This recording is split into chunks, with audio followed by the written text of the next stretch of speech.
Amakuru nahoze mbona ku mbuga nkoranyambaga avuga ngo Adonis ngo yanze yuko ngasezerana na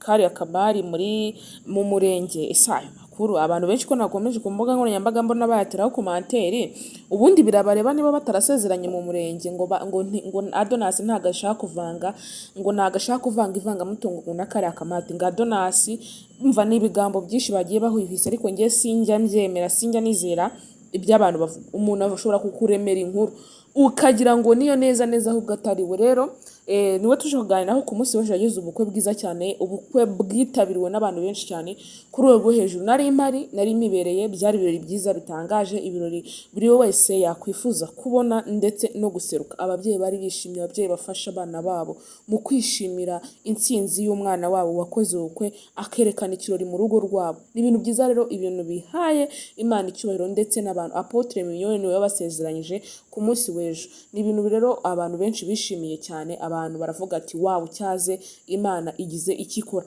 Mu minsi yashize muzi yuko murumuna we witwa Nishimwe Naomi yasezeranye n'umugabo witwa Michael Tesfaye nawe uturuka mu gihugu kiriya gihugu ndakibagiwe, ariko turuka mu gihugu cyo hanze, ndetse na Adonis nawe ni muri Amerika.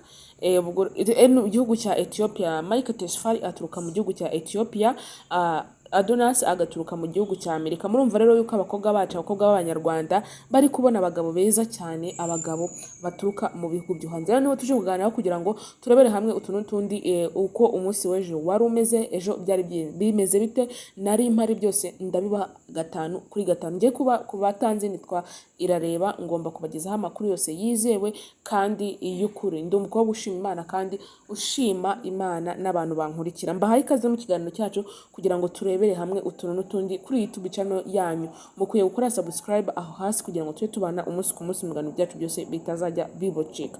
Ubundi ku munsi w'ejo itariki 5 z'ukwezi kwa 9 umwaka wa 2025, ejo kariya kamati niho yasezeranye n'umukunzi we bamaranye igihe kirekire bakundana witwa Adonis. Adonis rero akina muri Basket BBC ya hano mu Rwanda, APR Basket BBC ya hano mu Rwanda. Akina basket, ni umukino akunda cyane, namutukije hariya hanze akaza gukina muri iyo kipe.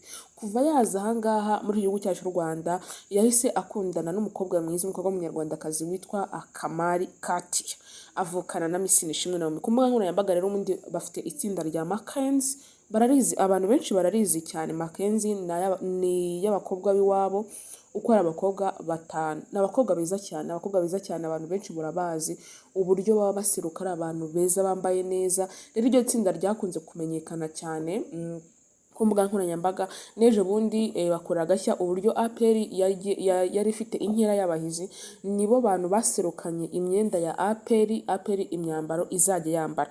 Babahaye ibihumbi miliyoni n'igice z'amafaranga y'u Rwanda. Urumva rero ko ari amafaranga menshi cyane. Abantu ku mbuga nkoranyambaga bagiye bataraho komanteri zigiye zitandukanye ngo ese ayo mafaranga ngo kubera ari menshi, ariko ngo nibyo kubera abakobwa ni beza kandi bahora bameze neza cyane.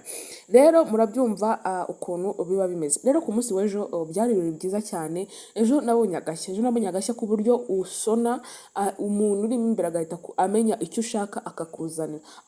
Sinzi niba ari robo, sinzi uko biforomye, ariko ejo nabonye agashya hariya ndavuga ati iterambere mu Rwanda ryaraje kandi ubukwe bw'abakire burivugira. Ubukwe bw'abakire burivugira cyane. Ntabwo wakoresha ubukwe utari umukire nk'ibintu nabonye ejo. Buri wese yariraga kandi ukirara ibyo ushaka byose bihari. Ariko ndibaza biriya biryo iyo bisigaye babihande, ese bijya birasigara? Kuko ubukwe bw'abakire, umukire ntabwo yaba avuye iwe yiririye pe ngo azagire inda ku bindi biryo, oya, ahubwo iyo bisigaye babigira bati ko tuzi yuko hari abantu baba bashonje cyane, ibiryo bisigaye babigira bati. Ariko ntago wamenya. Gusa nyine ejo byari ibirori byiza cyane by'uyu mukobwa mwiza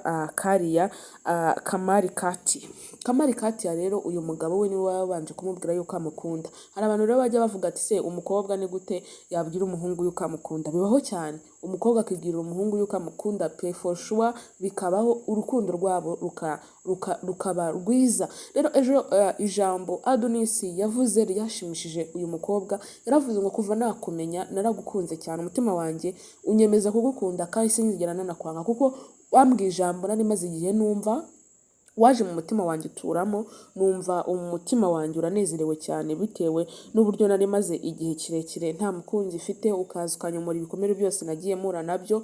Iryo ni ryo jambo uyu muhungu yabwiye uyu mukobwa. Ni ibirori abantu benshi cyane rero bishimiye, ibirori abantu benshi bakunze, ibirori ababyeyi babo baserebuyetinze, bavuze ati wa mwana uradushimishije. Ababyeyi buriya ni byiza kugira ngo ababyeyi bashyigikire umwana, ubone ababyeyi nabo bishimiye intsinzi y'umwana, bishimiye ibintu byiza beretse. Ababyeyi rero nabo baraje baraserebura pe, ntabwo hari ahantu wakwifata rwose, barabyinnye barirekura.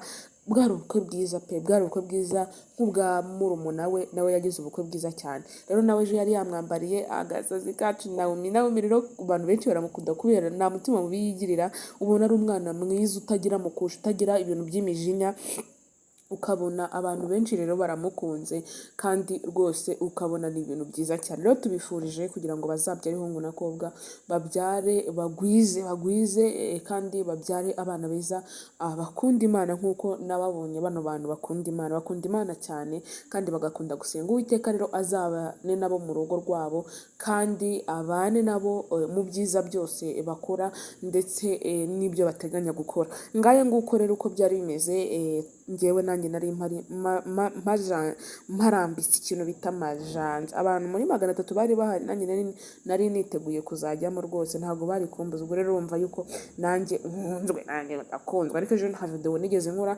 navuze ati ndaza kuza kuzibaha neza kuri audio, namwe mubashe buryo ki mwakumva izi stories zacu hari ahantu narindi. Ngayo nguko rero reka ndekera aha ngaha mbapfuruza umugisha w'Imana, muhaye murongo ubwiza bw'Imana bubayeho, mujye mubona ibyiza gusa, kuko nibyo mba mbasabira. Nanjye ndabizi neza yuko aho muba muri kunsabira ibintu byiza kandi ibintu by'agatangaza. Ndabakunda rero, umugisha ubana namwe cyane, Uwiteka ajya abaha ibyo musaba byose kandi mujye mubona amafaranga, ubumuntu, amahoro byose. Bizu.